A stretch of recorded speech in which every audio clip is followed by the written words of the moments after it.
ایک مرتبہ حضرت شیخ عبدل قادر جیلانی المعروف حضرت غوث العظم رحمت اللہ علیہ دریا کی طرف تشریف لے گئے۔ وہاں ایک 90 سال کی بڑھیا کو دیکھا جو زار و قطار رو رہی تھی۔ ایک مرید نے آپ کی بارگاہ میں عرض کیا، مرشد، اس ضعیفہ کا اکلوتا خوبرو بیٹا تھا، بیچاری نے اس کی شادی رچائی، دلہا نکاح کر کے دلہن کو اسی دریا میں کشتی کے ذریعے اپنے گھر لا رہا تھا کہ کشتی الٹ گئی اور دلہا دلہن سمیت ساری بارات ڈوب گئی۔ اس واقعے کو آج 12 سال گزر چکے ہیں، مگر ماں کا جگر ہے، بیچاری کا غم جاتا نہیں ہے۔ یہ روزانہ یہاں دریا پر آتی ہے اور بارات کو نہ پا کر رو دھو کر چلی جاتی ہے۔ حضور غوث العظم رحمت اللہ علیہ کو اس ضعیفہ پر بہت ترس آیا۔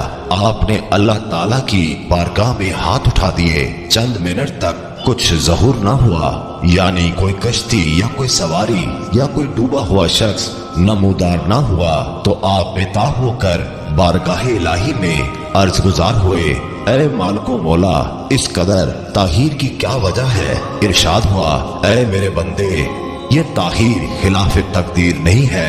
ہم چاہتے تو ایک حکم کن سے تمام زمین و آسمان پیدا کر سکتے تھے، مگر حکمت کے تحت 6 دن میں پیدا کیے۔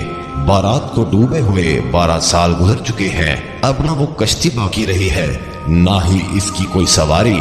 انسانوں کا گوشت وغیرہ بھی دریائی جانور کھا چکے ہیں۔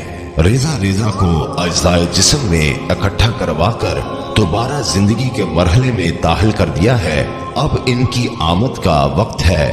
ابھی یہ کلام اختتام تک نہ پہنچا تھا کہ وہ کشتی اپنے تمام تر ساز و سامان کے ساتھ بما دلہا دلہن اور باراتی سطح آب پر نمودار ہو گئی اور چند ہی لمحوں میں کنارے آ لگی۔ تمام باراتی شیخ عبد القادر جیلانی رحمت اللہ علیہ سے دعائیں لے کر خوشی خوشی اپنے گھر پہنچے۔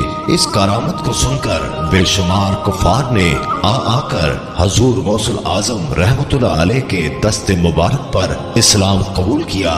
حضرت شیخ عبد القادر جیلانی رحمت اللہ علیہ کی یہ کرامت اس قدر تواتر کے ساتھ بیان کی گئی ہے کہ صدیاں گزر جانے کے باوجود برصغیر پاک و ہند کے گوشے گوشے میں اس کی گونج سنائی دیتی ہے۔ اللہ تعالیٰ کی بارگاہ میں دعا ہے کہ اللہ تعالیٰ غوث پاک کے درجات کو بلند فرمائے اور ہمیں اولیاء کرام کا ادب و احترام کرنے کی توفیق عطا فرمائے اور ان کے نقش قدم پر چلنے کی توفیق عطا فرمائے۔